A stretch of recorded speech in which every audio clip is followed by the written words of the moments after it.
শাস্তি পায় বিনা অপৰাধে। ৰজা হৈ ৰাজ্য মূৰ্তিৰে মানৱ নামত কিয় কলংক সানিছে দাদা? কিয় কলংক সানিছে?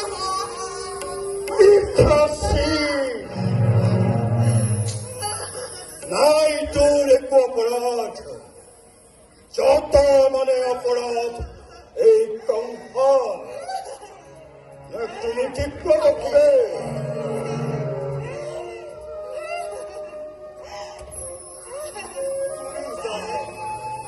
কোনে কৰে কিবা অপৰাধ?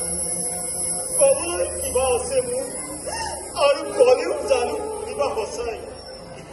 ৰজা তুমি সৰ্বশক্তিমান, তোমাৰ সৰ্বশক্তি প্ৰয়োগ কৰি নিজ ইচ্ছাই কৰিব পাৰা বুলি সকলো সেই গৰ্বিত আজি তোমাৰ উচ্চ হত্যা কৰি নিজৰ ভক্তি বুজিব খুজিছা নিজৰ মৃত্যু উপহাসিত কৰিব খোজে।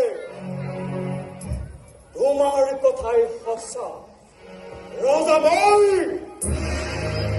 যেনেই ইচ্ছা তেনেই বিধান।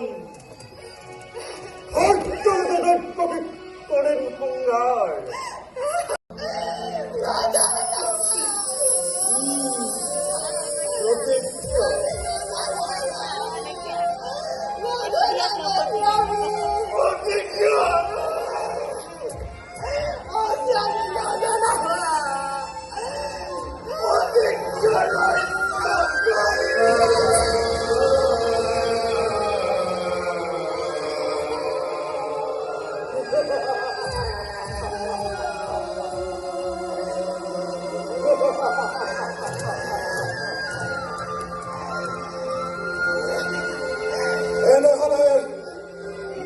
সন্তানৰ চিহ্নহীন স্থিৰ নৃত্য চাবৰ বাবে অন্ধকাৰ কাৰাগাৰত নিজকে কৰাকৈ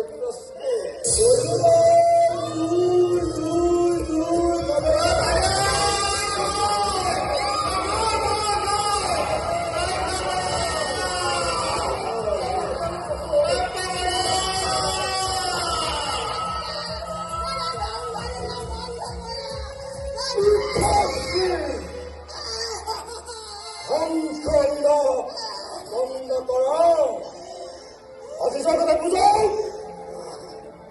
কঙ্কৰ ক্ষমতা, কঙ্কৰ শক্তি, কঙ্কৰ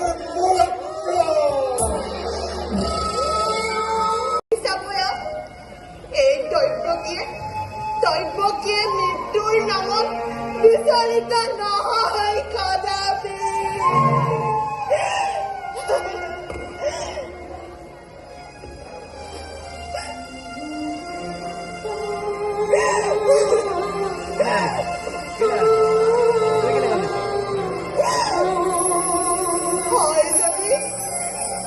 হয় যদি মৃত্যু মোৰ স্বামীৰ আগত,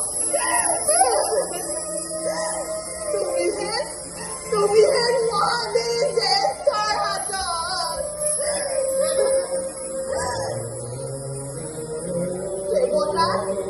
দেৱতাৰ দান বুলি মুখে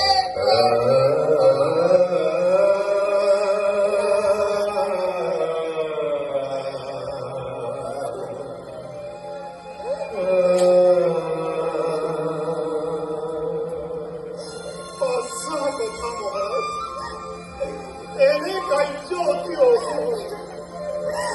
নাৰী হত্যা, ভক্তিৰ হত্যাৰ অলংকাৰ কালিমা আনিলে ক্ষত্ৰিয়ৰ কলংক সাক্ষিব জগত।